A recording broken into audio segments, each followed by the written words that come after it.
Selamat pagi semuanya. Baiklah, sebelum saya melanjutkan materi selanjutnya, terlebih dahulu saya memperkenalkan diri. Perkenalkan, nama saya Kezia Ria Sonia, NPM saya 264105508. Pada video kali ini saya akan membahas mengenai konsep dasar motivasi belajar. 1. Pengertian motivasi dan motivasi belajar. Motivasi adalah usaha yang didasari untuk mengarahkan dan menjaga tingkah laku seseorang agar ia terdorong untuk bertindak melakukan sesuatu sehingga mencapai hasil dan tujuan tertentu. Sedangkan motivasi belajar adalah suatu perubahan tenaga di dalam diri seseorang atau pribadi yang ditandai dengan timbulnya perasaan dan reaksi untuk mencapai tujuan. Frederick J. M.C. Donald dalam H-Nassar. Tetapi menurut Clayton Alderfer dalam H-Nassar, motivasi belajar adalah kecenderungan siswa dalam melakukan kegiatan belajar yang didorong oleh hasrat untuk mencapai prestasi hasil belajar sebaik mungkin.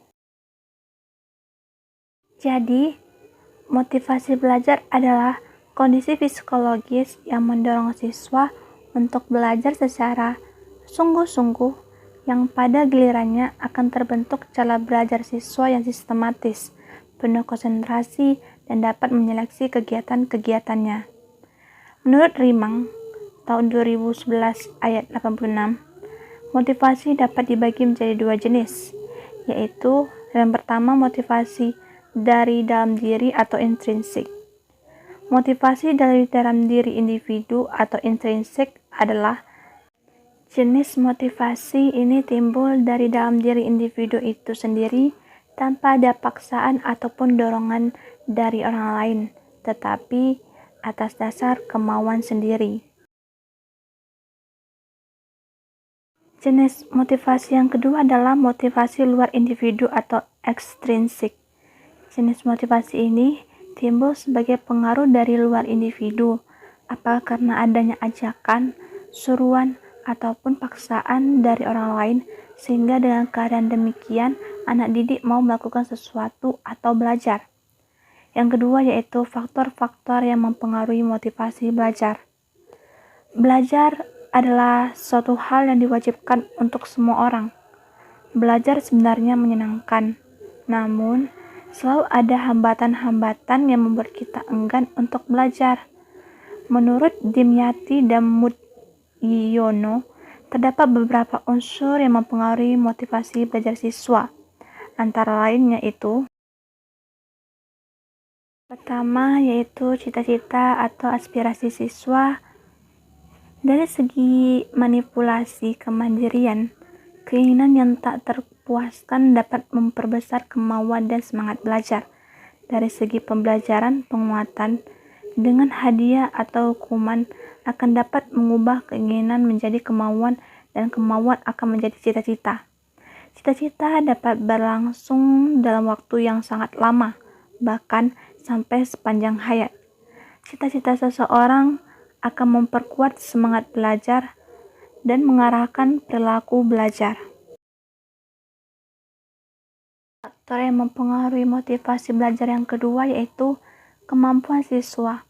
Keinginan perlu diikuti dengan kemampuan atau kecakapan untuk mencapainya. Kemampuan akan memperkuat motivasi siswa untuk melakukan tugas-tugas perkembangannya. Yang ketiga, kondisi lingkungan siswa. Lingkungan siswa dapat berupa keadaan alam, lingkungan tempat tinggal, pergaulan sebaya, dan kehidupan masyarakat. Sebagai anggota masyarakat, maka siswa dapat terpengaruh oleh lingkungan sekitar. Faktor yang keempat yaitu kondisi siswa. Kondisi siswa meliputi kondisi jasmani dan rohani. Seorang siswa yang sedang sakit, lapar, marah, atau lelah akan mengganggu perhatiannya dalam belajar. Yang kelima yaitu unsur-unsur dinamis dalam belajar dan pembelajaran. Siswa memiliki perasaan, perhatian, kemauan, ingatan, dan pikiran yang mengalami perubahan karena pengalaman hidup. Pengalaman dengan teman sebaya berpengaruh pada motivasi dan perilaku belajar. Lingkungan alam, tempat tinggal, dan pergaulan juga mengalami perubahan. Lingkungan budaya seperti surat kabar, majalah, radio, televisi semakin menjangkau siswa. Semua lingkungan tersebut mendinamiskan motivasi belajarnya. Selanjutnya yaitu membahas tentang konsep penting motivasi belajar adalah sebagai berikut. Yang A. Motivasi belajar dapat ditingkatkan dengan penekanan tujuan-tujuan belajar. Yang B. Motivasi belajar dapat ditingkatkan jika guru membangkitkan minat. Yang C. Motivasi belajar dapat ditingkatkan jika guru memberikan ganjaran. Ganjaran itu seperti hukuman. Yang D.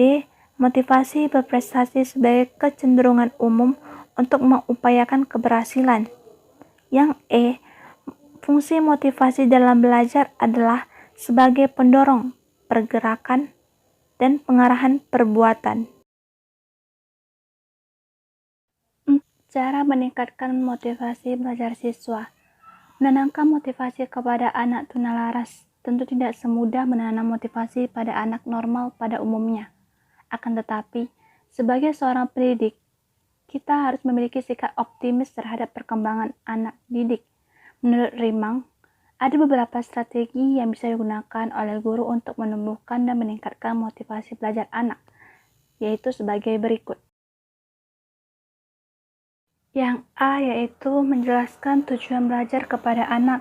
Pada permulaan belajar mengajar, seharusnya terlebih dahulu seorang guru menjelaskan mengenai tujuan instruksional khusus yang akan dicapainya kepada siswa. Makin jelas tujuan, makin besar pula motivasi dalam belajar. Yang B, memberi hadiah atas keberhasilan yang diraih oleh anak. Memberikan hadiah untuk siswa yang berprestasi, hal ini akan memacu semangat mereka untuk belajar lebih giat lagi. Di samping itu, siswa yang belum berprestasi akan termotivasi untuk bisa mengejar siswa yang berprestasi.